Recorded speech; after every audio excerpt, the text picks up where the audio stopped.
My son sent me one sentence that ended my entire life as a mother, and I did not reply a single word.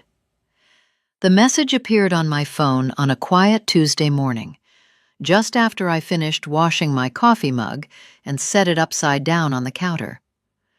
I remember the exact wording because it burned itself into my memory. Do not call me anymore. I am tired of you and your requests. That was it. No greeting, no explanation, no goodbye. I stood in my small kitchen in New York, the city already alive outside my window, horns blaring, footsteps rushing past, life moving forward as if nothing had happened. I read the message again, and then again. My hands did not shake. My chest did not tighten the way I expected. Instead, something inside me went very still. Requests. I whispered the word out loud, testing it. What requests had I ever made of my son? My name is Eleanor Brooks. I am 64 years old. I am a widow, a retired accountant, and until that moment, I believed motherhood was permanent, unconditional, unbreakable. I had raised my son Lucas alone after his father died in a construction accident when Lucas was 8. I worked long hours, balancing books for small family-owned businesses, coming home late, eating cold dinners, telling myself it was temporary. Everything I did was for him. Every sacrifice made sense as long as he was okay. So when that message came, I did what I had never done before in my life. I said nothing. I did not respond.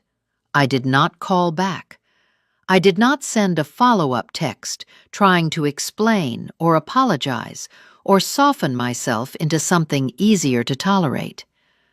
I placed my phone face down on the table and went about my day like a woman learning how to breathe in a new way. The silence that followed was terrifying at first.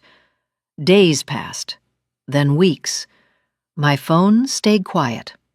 No check-ins, no accidental calls, no messages sent and deleted. I went to my doctor appointments alone. I sat in waiting rooms, surrounded by strangers scrolling through photos of grandchildren, while I stared at the floor. When my test results came back normal, I smiled politely at the nurse and drove myself home. I began to notice things I had ignored for years. How often my house was quiet.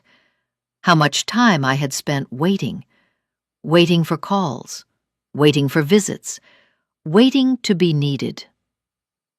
8 weeks after that message, my phone rang. Lucas. For a long moment, I stared at his name on the screen. My thumb hovered. Somewhere deep inside me, the old reflex stirred, the instinct to answer no matter what, because that was what mothers did. I answered. Mom? His voice was rushed, breathless. We are in trouble. Vanessa and I are behind on rent. We need money, fast. $2,000 by Friday or we are getting evicted. Can you send it today? No apology, no hesitation, no acknowledgement of the sentence he had used to cut me out of his life. Something settled inside me then, quiet and firm. I am sorry, I said calmly. I do not know who you are. I do not have a son. And before he could speak again, I ended the call. I sat there in my kitchen, the phone still warm in my hand, realizing that whatever came next, there was no going back. Before Lucas became a voice on the phone asking for money, before he became a name that made my stomach tighten, he was a little boy with scraped knees and too many questions.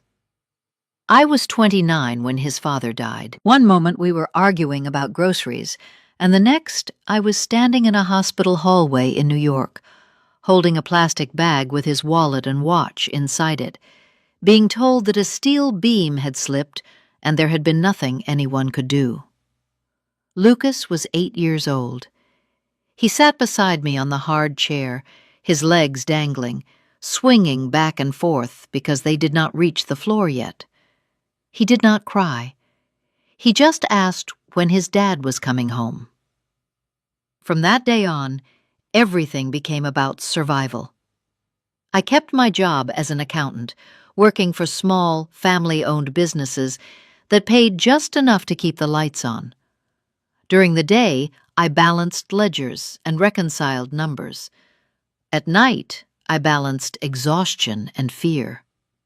I learned how to stretch a dollar until it felt thin as paper. I learned how to smile even when my body ached. I learned how to be both parents at once. Lucas never went without. That was my promise to myself. When he needed braces, I took on extra clients. When his school offered a class trip I could not afford, I found a way. When he wanted to apply to colleges outside the state, I told him to dream big and stayed up late filling out paperwork I barely understood. There were nights I sat at the kitchen table with bills spread out like a losing hand, calculating which could wait and which could not. I never told Lucas when I skipped meals. I never told him when I cried in the shower so he would not hear. To him, I was just Mom, steady, reliable, always there. When he graduated college, I cried harder than I had at the funeral. I believed I had done it, that the hardest part was behind us. He got a job. He met Vanessa. He moved out. I told myself that was what success looked like. The requests started quietly. A little help with a security deposit. A short-term loan until his first paycheck cleared. Money for a car repair that could not wait. Each time he promised it was temporary. Each time I said yes without hesitation. When Lucas married Vanessa, I paid for what I could. Not because they asked outright, but because I offered. I wanted to be useful. I wanted to feel included. When they thanked me, it was quick and distracted. But I told myself that was enough. I believed that love meant giving and not keeping score. What I did not see then was how slowly the balance shifted, how conversations became shorter, how visits became rare, how my role quietly changed from mother to resource. I told myself it was normal, that children grow up, that independence looks like distance, that I should be proud he did not need me anymore. But the truth was simpler and harder. He did not need me as a mother. He needed me as a solution. And I had spent decades teaching him that I would always be one. I did not notice the moment when love began to feel like duty. It did not arrive suddenly. It crept in quietly, disguised as concern, as responsibility, as what a good mother was supposed to do. Lucas stopped calling just to talk. When my phone rang, there was always a reason now. Rent had gone up. Vanessa needed dental work. Their car had broken down on the way to work. There was always urgency in his voice, always a deadline that made saying no feel cruel. I sent the money before he finished explaining. Sometimes he promised to visit soon. Sometimes he said we would have dinner together once things calmed down. Most of the time the call ended quickly, as if once the problem was solved, there was nothing left to say. Weeks would pass in silence. I told myself that was normal. Young couples were busy. Life was expensive. I remembered how hard it had been when Lucas was small, how one unexpected bill could throw everything into chaos. I told myself I was helping him build stability. I told myself this was temporary. It never was. One winter, Lucas asked if I could co-sign a loan so they could renovate their apartment. He said it would increase the value. He said it was an investment. I hesitated for the first time in years. Not because I did not trust him, but because something in my chest felt heavy and wrong. I signed anyway. I did not tell my friends. I did not tell my sister.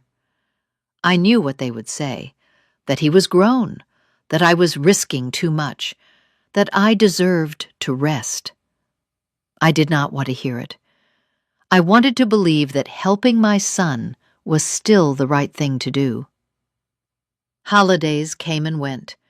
Thanksgiving dinners I cooked for 2 turned into meals for 1 when Lucas canceled at the last minute. Christmas mornings were quiet. Birthday cards I mailed were never acknowledged. When I hinted that I missed him, he said I was being emotional. "You know I love you, Mom. Things are just busy right now." Busy enough to ask for money. Too busy to sit with me for an hour. Vanessa rarely spoke to me directly.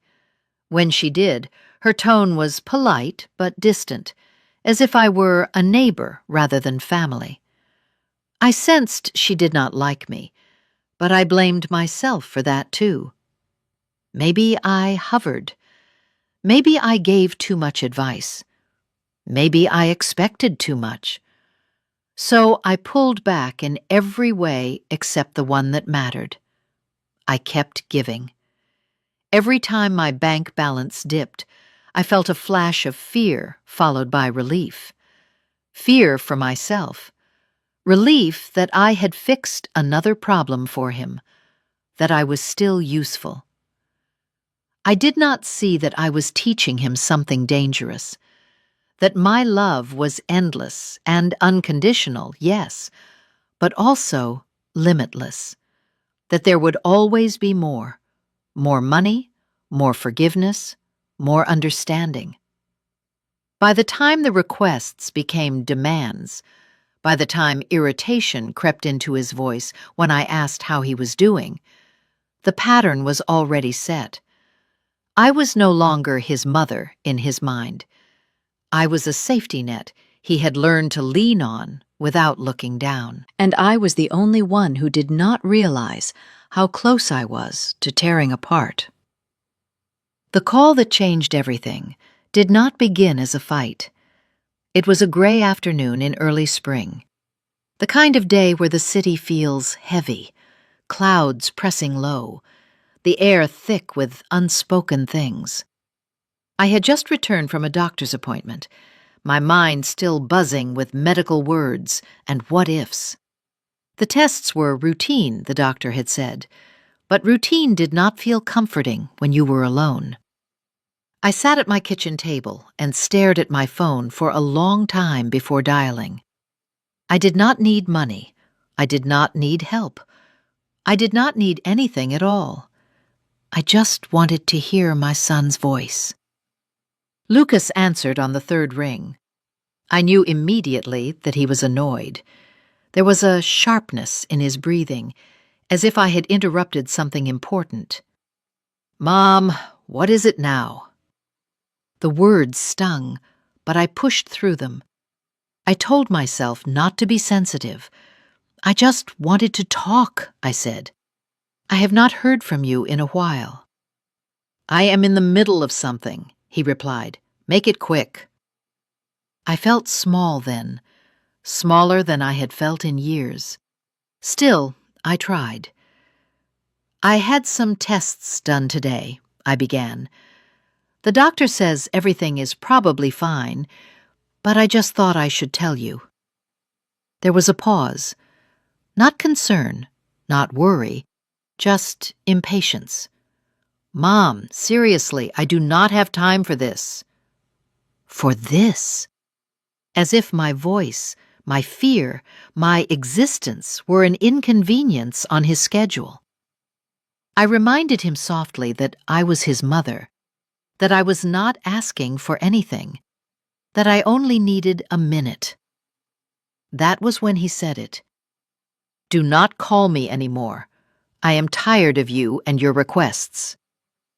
The sentence landed with a dull finality, like a door slamming shut in a quiet room.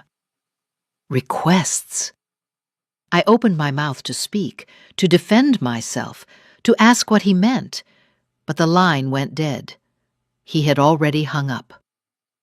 I sat there with the phone still pressed to my ear, listening to nothing. Around me, the apartment looked the same as it always had. The same table, the same chair, the same framed photos on the wall. Lucas at 5 years old, missing his front teeth. Lucas at his college graduation, smiling proudly. Lucas on his wedding day, my arm tucked into his, both of us laughing. In every photo, I was looking at him with love. In none of them was he looking back the same way. Something cracked open inside me then, not loudly, not all at once, just enough to let the truth seep in. I had never made requests. I had made myself available. I had offered help before it was asked. I had filled silences with solutions. I had mistaken generosity for closeness and sacrifice for love. And now, in his mind, my presence had become a burden. I did not cry that afternoon. I did not throw the phone or scream or call anyone. I simply set the phone down on the table and stared at it until the screen went dark. For the first time since Lucas was born, I did not call him back. Not that day, not the next, not the next week. I went to my follow-up appointments alone. I cooked for one. I slept in silence. The ache was there, constant and dull, but beneath it was something new and unfamiliar. Space. And in that space, a question began to form, one I had never allowed myself to ask before. If I stopped reaching out, would my son ever reach back? I did not know the answer yet, but I knew I was about to find out. The silence did not kill me the way I thought it would. At first it felt unnatural, like holding my breath for too long. I kept reaching for my phone out of habit, checking it even though I knew there would be nothing there. No missed calls, no messages, no accidental pocket dials that I could pretend meant something. Days turned into weeks. I went to my follow-up appointments alone and stopped pretending I did not notice. I sat in waiting rooms surrounded by couples and families, listening to names being called, watching people lean toward each other, whispering. When the nurse asked if someone was joining me, I said no with a smile that felt rehearsed. At home, the evenings stretched long and quiet. And then something unexpected happened. I started filling the silence. I joined a small reading group at the local library. Nothing dramatic, just a circle of strangers talking about books and complaining about the weather. I volunteered twice a week at a community pantry, organizing shelves and handing out bags without anyone knowing my history or my failures as a mother. For the first time in years, I was Eleanor again, not just someone's safety net. I slept better. Not deeply at first, but without the constant tension of waiting for the phone to ring, without the background fear that another crisis was coming, another emergency that would require me to empty my savings and reassure myself it was worth it. 8 weeks passed. On a warm Tuesday evening, my phone buzzed while I was making dinner. I looked at the screen and felt my stomach tighten. Lucas. I stared at his name for a long time. Part of me wanted to let it ring, to protect the fragile peace I had begun to build. But another part of me knew that if I did not answer, the question would haunt me forever. I answered. "Mom." His voice was urgent, rushed. "We are in trouble. Vanessa and I are behind on rent. We need $2,000 by Friday or we are getting evicted. Can you send it today?" He spoke quickly, as if speed might prevent me from thinking. There was no apology, no acknowledgement of what he had said 2 months earlier, no concern for how I had been, just a familiar expectation that I would fix it. I listened quietly. Then I said, "No." "I am sorry," I told him. "I cannot help you." There was a sharp intake of breath on the other end. "What do you mean you cannot help? You always help." That sentence landed harder than his original text. Always.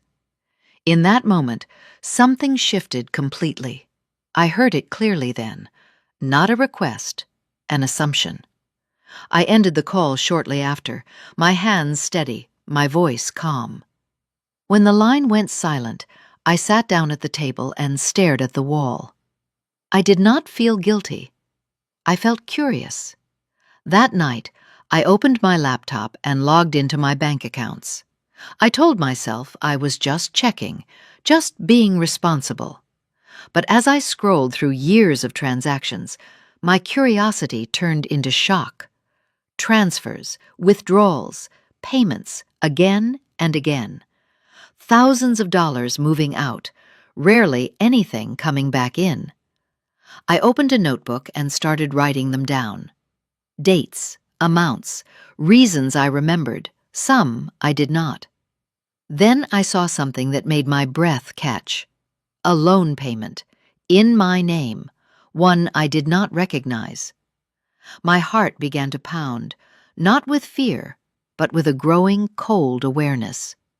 The silence had not been empty. It had been clearing the noise. And now, for the first time, I was starting to see the truth. I did not sleep that night. The loan payment sat on my screen like an accusation, quiet but undeniable. I clicked through the details again and again, hoping I had misunderstood something. But the numbers did not change. The name was mine. The responsibility was mine. And yet, I had never signed for it. By morning, denial was no longer an option. I printed my bank statements and spread them across the kitchen table. The same place where I once helped Lucas with homework. The same surface where I had signed birthday cards and written checks without hesitation. Now it was covered in proof. Years of it. The total made my stomach turn. I had given Lucas and Vanessa more than I had ever admitted to myself. Not just gifts, not just help. Money that had quietly reshaped my future, while I told myself I was being generous. And that loan. That was something else entirely. I called the bank. The woman on the phone was polite, professional, careful with her words. She confirmed what I already knew. The loan had been opened using my personal information, my address, my social security number. The signature on file looked like mine, she said, but it was not. I hung up and sat very still. For a moment, I wanted to believe it was a mistake, a clerical error, something that could be fixed with a phone call and an apology. But deep down, I already knew better. That afternoon, a message came in from Vanessa. It was not an apology. It was not concern. "Why are you making things difficult for us? Lucas says you are being dramatic. You should be grateful we even keep in touch." I read it twice, then a third time, and something inside me finally snapped into place. They had never been confused. They had never misunderstood. They had made a decision. I took a screenshot. That message became the turning point, the moment when hurt turned into resolve. The next day, I met with an attorney who specialized in protecting older adults from financial exploitation. Her office was small and quiet, tucked between a bakery and a dry cleaner. I told her everything: the money, the silence, the loan, the message. She listened without interrupting. When I finished, she folded her hands on the desk and looked at me directly. "Eleanor, what you are describing is not family conflict. It is financial abuse." The word abuse felt heavy, but it also felt accurate. She explained my options carefully: how to secure my accounts, how to remove Lucas from any access he might have, how to document everything, how to prepare for escalation, because people rarely give up control quietly when it has served them well. I left her office with a folder full of instructions and a clarity I had never felt before. That afternoon, I went to the bank in person. I closed accounts. I opened new ones. I changed passwords. I revoked permissions I had granted years ago without a second thought. The banker asked if everything was all right. I told her the truth. I am protecting myself. When I turned my phone back on that evening, there were missed calls, messages, some from Lucas, some from Vanessa. The tone had shifted: confusion, anger, accusations. "You are overreacting. This is family. You are going to regret this." I did not respond. Instead, I created a folder on my computer and labeled it simply Records. Every statement, every message, every detail. I backed it up twice. For the first time in my life, I was not reacting. I was preparing. And somewhere beneath the fear and the grief, a quiet certainty took hold. They had crossed a line they could not uncross, and this time, I was not going to look away. The backlash came faster than I expected. 2 days after I secured my accounts, Lucas showed up at my apartment unannounced. I saw him through the peephole, pacing the hallway, phone pressed to his ear, his free hand raking through his hair. My heart raced, but my hands were steady. I did not open the door.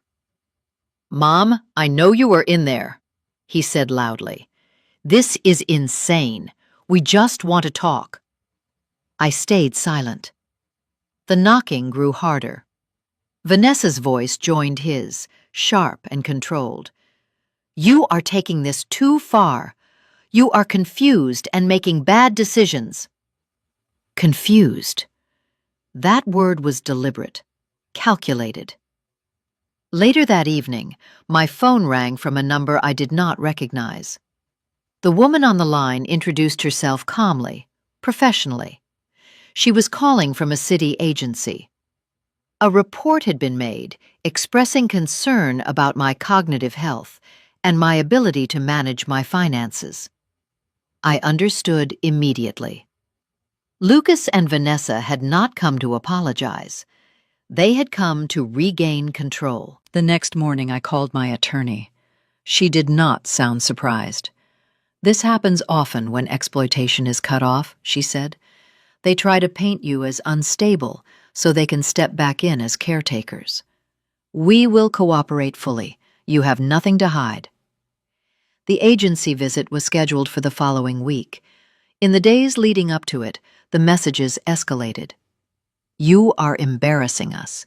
People are asking questions. If you loved your son, you would not do this." Vanessa sent one message that made my stomach drop. "If they decide you are not competent, everything goes through Lucas. Think carefully before you ruin your own life." I forwarded it to my attorney without replying. The visit itself was almost anticlimactic. The caseworker was kind, thorough, and observant. She asked about my daily routine, my health, my finances. I answered calmly, providing documentation for everything. My medical record showed no impairment. My financial record showed years of one-way support.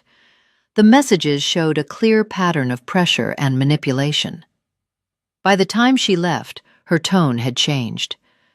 "Mrs. Brooks," she said gently, "I do not see any indication that you are unable to manage your affairs. But I do see signs of something else. We will be looking into this further." That was when things unraveled for Lucas and Vanessa. The investigation did not stop with me. As agencies reviewed records, patterns emerged, other names, other complaints, other accounts tied to similar behavior. The loan in my name was not the only one. The trail was longer than I ever imagined. One afternoon, my attorney called me with a quiet intensity in her voice. "Eleanor, law enforcement is involved now. I need you to understand this clearly. You did not cause what is about to happen. You revealed it." 2 weeks later, Lucas was arrested. Vanessa was arrested the same day. The charges were serious: identity fraud, financial exploitation, multiple victims.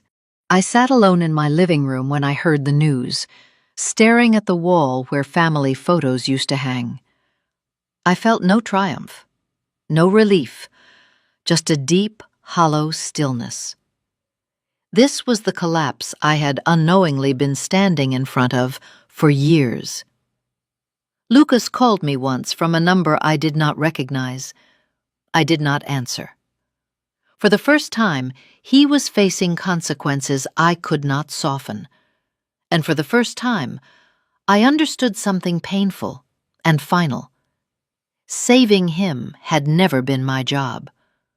Letting him fall was the only honest thing left to do. The days after the arrests were strangely quiet. No calls, no messages, no urgent voices demanding answers or money or forgiveness. For the first time in years, the silence did not feel like punishment. It felt like rest. The legal process moved forward without me needing to do anything more. My attorney handled the details, updating me only when necessary. Lucas and Vanessa were charged with multiple counts of fraud and financial exploitation. The evidence was overwhelming. The loan in my name was only a small part of a much larger pattern. Other victims came forward, people who had trusted them, people who had been manipulated the same way I had. I was officially cleared of all financial responsibility. Every fraudulent account was closed. My name was restored. When the confirmation letter arrived, stamped and formal, I sat at my kitchen table and read it twice. Then I placed it in a folder and put it away. I did not frame it. I did not celebrate it. I simply exhaled. I did not visit Lucas in jail. I did not write letters asking why. I did not try to explain myself. For the first time since he was born, I allowed his life to move forward without me intervening. And something unexpected happened. My own life began to expand. I filled my apartment with small, deliberate changes. I took down the old photographs that kept me trapped in memories that no longer existed. In their place, I hung new things. A painting I made myself at a community class. A photograph from a day trip I took alone. A calendar filled with plans that did not revolve around anyone else's crisis. I returned to the library every week. I stayed after meetings to talk instead of rushing home. I accepted invitations instead of declining them out of habit. I began volunteering more regularly, not because I needed to feel useful, but because I enjoyed it. I learned who I was when I was not waiting. Months later, I heard through my attorney that Lucas had accepted a plea deal. Vanessa received a longer sentence due to prior offenses. Their marriage ended quietly, without drama. There was nothing left to save.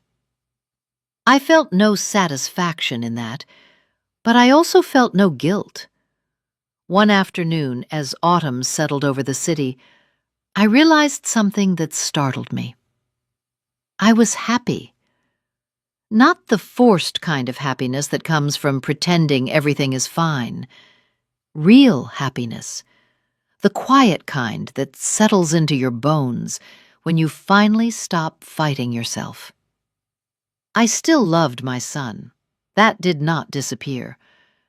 But love no longer meant sacrifice without limits. Love no longer meant silence. Love no longer meant erasing myself. Motherhood, I learned, is not measured by how much you give until nothing remains. It is measured by the strength to stop when giving becomes destruction. I did not lose my son that day he sent that message. I lost the illusion that love requires endurance at any cost. What I gained was far greater. I gained my voice. I gained my boundaries. I gained my life.